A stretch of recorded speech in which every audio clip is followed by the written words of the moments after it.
ফ্যাসিবাদ কায়েমের অংশ হিসেবে ভারতের সহযোগিতায় আওয়ামী লীগ পরিকল্পিতভাবে পিলখানা হত্যাকাণ্ড চালিয়েছে বলে মন্তব্য করেছেন বিরোধী দলীয় চিফ হুইপ ও এনসিপির আহ্বায়ক নাহিদ ইসলাম।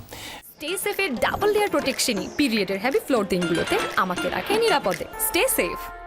বিকেলে রাজধানীর বনানীর সামরিক কবরস্থানে পিলখানা হত্যাকাণ্ডে নিহত সেনা সদস্যদের শ্রদ্ধা জানানো শেষে এই মন্তব্য করেন তিনি।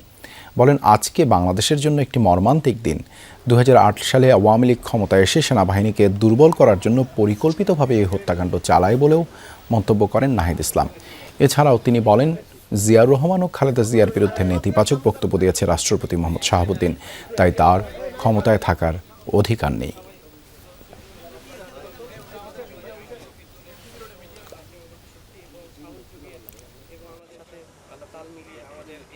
পরিকল্পনার অংশ হিসেবে শুরুতেই সেনাবাহিনীর বিরুদ্ধে এই নীল নকশা ষড়যন্ত্র চালানো হয় এবং যার সাথে জড়িত ছিল পার্শ্ববর্তী দেশ ভারত এবং বাংলাদেশ আওয়ামী লীগ, ফ্যাসিস্ট আওয়ামী লীগ, তারা এই পরিকল্পনার সাথে সরাসরি অংশ ছিল। ফলে আজকের দিনে আমরা শুধু শ্রদ্ধাঞ্জলি জানাতেই আসি নাই। আজকের দিনে আমাদের বক্তব্যটি হচ্ছে যে এই হত্যাকাণ্ডের বিচার আমরা চাই।